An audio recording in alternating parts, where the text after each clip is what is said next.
आज हम लोग रस के बारे में पढ़ेंगे। किसके बारे में?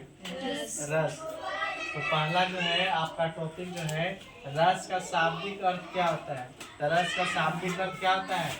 आनंद होता है। ठीक है। अब देखिए इसका जो है यानी यूज कहाँ होता है? काव्य खंड में होता है। रस किसे कहते हैं? देखिए काव्य को पढ़ने या सुनने से जिस आनंद की अनुभूति होती है उसे क्या कहते हैं? रस। अर्थात जब हम कविता पढ़ते हैं तो जब उसे सुनने में हमें क्या आता है? मजा आता है, यानी आनंद आता है, एंजॉय आता है, उसी को हम क्या कहते हैं? रस कहते हैं। ठीक है। अब है कि रस का उत्पत्ति किस धातु से हुआ है? तो रस का उत्पत्ति जो है श्री धातु से हुआ है, जिसका अर्थ क्या होता है?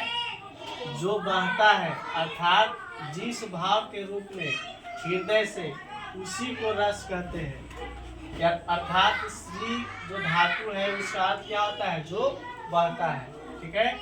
अब है रस को काव्य की आत्मा या प्राण माना गया है ना।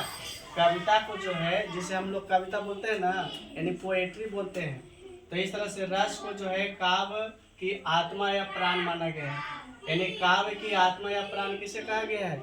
रस को कहा गया। ठीक है। अब रस की उत्पत्ति को सबसे पहले परिभाषित करने का श्रेय जो है भरत मुनि को माना जाता है। अर्थात कहने का मतलब है कि रस का जो परिभाषा है सबसे पहले किसने दिए थे? भरत मुनि दिए थे। कौन दिए थे? अच्छा, भरत मुनि जो है अपने नाट्य शास्त्र, जो उनका एक पुस्तक है, उसमें रस को 8 प्रकार बताए हैं। यानी रस को जो है 8 भाग में वर्णन किया है, अर्थात कहे तो 8 भाग में बांटे हैं। जैसे रस के प्रकार यहाँ पर है, रस 9 प्रकार के होते हैं। कहीं कहीं आपको 10 मिलेगा, कहीं कहीं 9 मिलेगा और कहीं कहीं 11 मिलेगा, यानी सब अलग अलग है। लेकिन भरत मुनि के अनुसार जो है रसों की संख्या 8 है।